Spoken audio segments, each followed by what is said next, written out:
Bien, en la semana 9 vamos a tratar el sistema circulatorio y sanguíneo.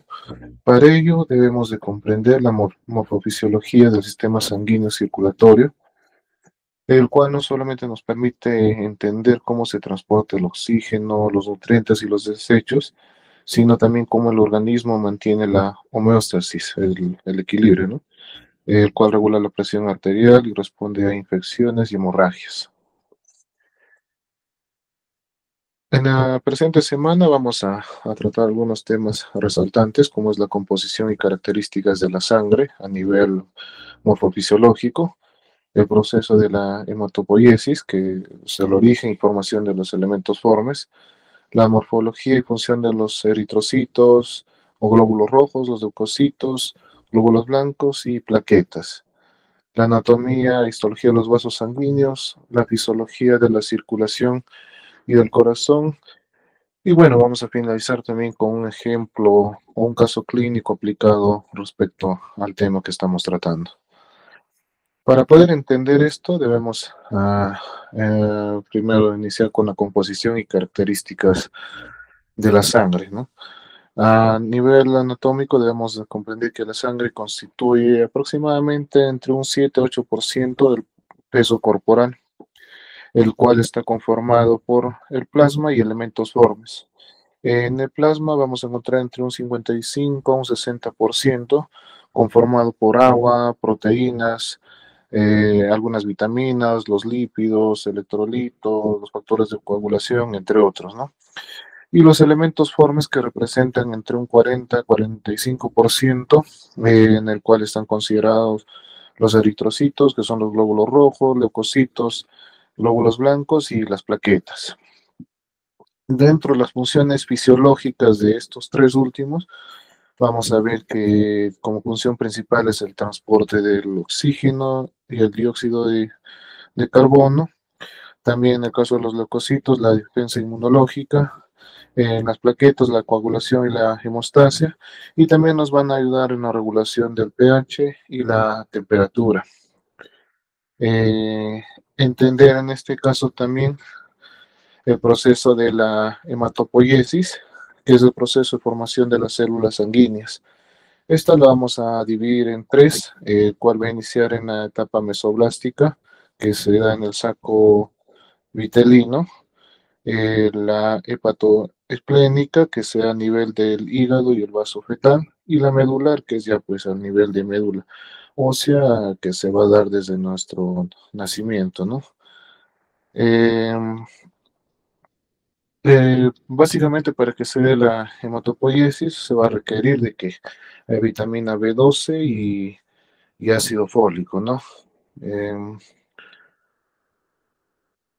bueno, vamos a ver a nivel histológico algunos elementos formes de la sangre, como ya les había estado mencionando hace un momento, pero ahora los vamos a tratar un poco más a fondo. Los eritrocitos, que bueno, son los glóbulos rojos. Las características debe presentar estos que son, tienen una forma de un disco bicóncavo, ¿no? Son anucleados y la medida aproximada que tienen son de 7 a 8 micras. La vida media de estos son de 120 días. Contienen hemoglobina, que justamente es el que le va a ayudar a transportar el oxígeno por todo el cuerpo. Y bueno, al terminar su vida media, pasados los 120 días, estos se van a destruir en el vaso, ¿no? Debemos de entender también que el hierro, un 65% está en la hemoglobina, que justamente es el que va a ayudar a prevenir algunas patologías como la anemia. Eh, bueno, lo que vemos acá en la imagen con mayor abundancia son justamente los glóbulos rojos o los eritrocitos, ¿no? Vamos a continuar con los leucocitos, que es el sistema de defensa del cuerpo. Los vamos a ver acá en las imágenes, son los que son un poquito más grandes. Estos tienen clasificaciones, están agrupados en dos grupos, que son los granulocitos y los agranulocitos. Dentro de los granulocitos tenemos a los neutrófilos, que presentan entre un 60 a un 70%. Los eosinófilos, que son de un 2 a un 4% aproximadamente, y los basófilos, que es un porcentaje mínimo, entre un 1% aproximadamente. En el grupo de los granulocitos vamos a tener a los linfocitos, que representan entre un 20 a 30%, los monocitos entre un 3 a un 8%. Como decía, básicamente la función de los leucocitos o glóbulos blancos es la defensa, la quimiotaxis, la fagocitosis, que se va a dar a través de los neutrófilos o los macrófagos también. Como les decía en las imágenes, bueno, los estamos viendo aquí, que son los glóbulos más grandes, ¿no? Acá. Bueno, y finalizando tenemos también a las plaquetas, que son básicamente los que van a contribuir con la coagulación. En las imágenes los estamos apreciando, pero son más pequeñitos, son casi imperceptibles, son los puntitos morados, aquí tenemos que uno más claro, aquí, en otra imagen también acá hay uno, otro. Bueno, básicamente estos son fragmentos de megacariocitos.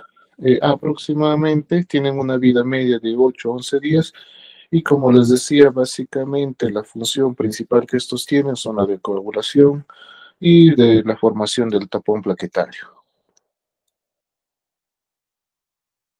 Eh, bueno, vamos a tratar también aquí, aprovechando la imagen que tenemos del corazón, vamos a hablar a nivel anatómico, histológico un poquito. Tenemos que el corazón tiene cuatro cavidades, ¿no? Dos aurículas y dos ventrículos.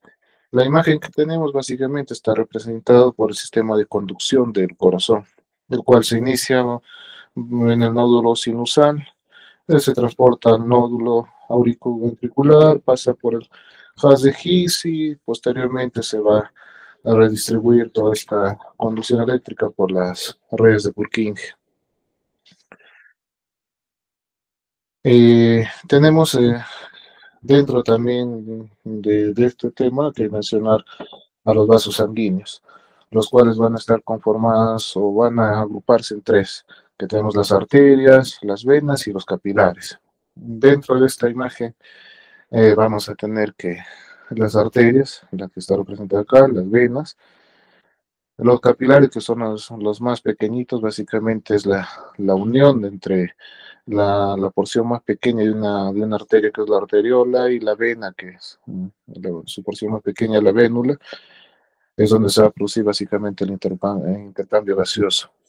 Dentro de una lámina histológica vamos a verlos acá como los vasos de pequeño calibre y vamos a indicar un poquito las características, ¿no? A nivel de arterias van a tener tres túnicas. Es la túnica íntima, que es la parte más interna, o también conocida como el endotelio, la túnica media, que es conformada por músculo liso y es la capa más gruesa que va a tener la arteria. Y la capa externa, que es la túnica adventicia, que está conformada por tejido conectivo. En las venas es muy similar, también posee las tres túnicas, eh, la túnica íntima, la túnica media, pero a diferencia de la arteria, su túnica media es un poquito más delgada. Y la túnica adventicia, que es también la que va a recubrir la, la vena, ¿no? La diferencia entre estas dos básicamente es que la vena, vamos a ver acá, que tiene pequeñas válvulas pequeñas o medianas, a diferencia de la arteria que no tiene, ¿no? Eso. Son más delgadas, sí, porque en este caso ejercen una menor presión en comparación a la arteria. Y el músculo liso es también más delgado, ¿no? Como estamos viendo aquí. De repente no es muy notorio, pero sí en la vena es un poco más delgada la capa final, perdón, la túnica adventicia. Como les mencionaba, también la unión de los dos, de una arteriola y una vena, es capilar. Esto es a nivel micro, aproximadamente estos están bien entre 7 a 10 micras. La pared que sostienen es de endotelio más lámina basal y la función básica es pues el intercambio de gases y nutrientes.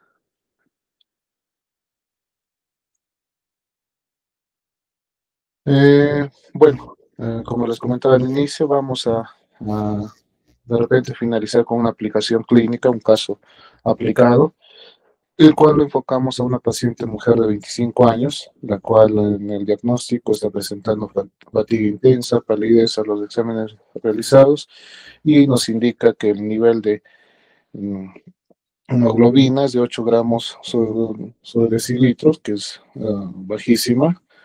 El BCM está disminuido, el hierro sérico bajo y los reticulocitos disminuidos. Con la información que nos da, haciendo un análisis morfofisiológico, vamos a ver que a nivel histológico los eritrocitos pequeños hipocrómicos se están dando por deficiencia de la hemoglobina. Si lo vemos a nivel fisiológico, la reducción del transporte del oxígeno aumenta básicamente la frecuencia cardíaca y esto es lo que está ocasionando la fatiga que presenta el paciente. Eh, a nivel anatómico, hay una mayor perfusión muscular por la compensación cardiovascular. Y lo que tocamos, la hematopoiesis, que es la falla en síntesis de la hemoglobina, básicamente porque hay una deficiencia en el hierro, reduciendo esto la producción de los glóbulos rojos, ¿no? El diagnóstico que podríamos presumir es una anemia ferropénica. Finalmente, bueno, para ya cerrar el tema, a nivel morfofisiológico podríamos entender que el sistema sanguíneo y circulatorio permiten comprender cómo la estructura determina la función y cómo pequeñas alteraciones celulares pueden generar grandes repercusiones clínicas. La sangre y sus células y los vasos que van a formar este sistema dinámico son esenciales para el transporte, defensa y regulación del organismo, como hemos visto en la presentación. Asimismo, conocer esta interrelación nos va a preparar nosotros como futuros profesionales de la salud para poder interpretar exámenes, comprender patologías como la que hemos presentado en el caso anterior y, bueno, también para aplicar los fundamentos morfofisiológicos en la práctica clínica. Eso sería todo respecto al tema. Gracias.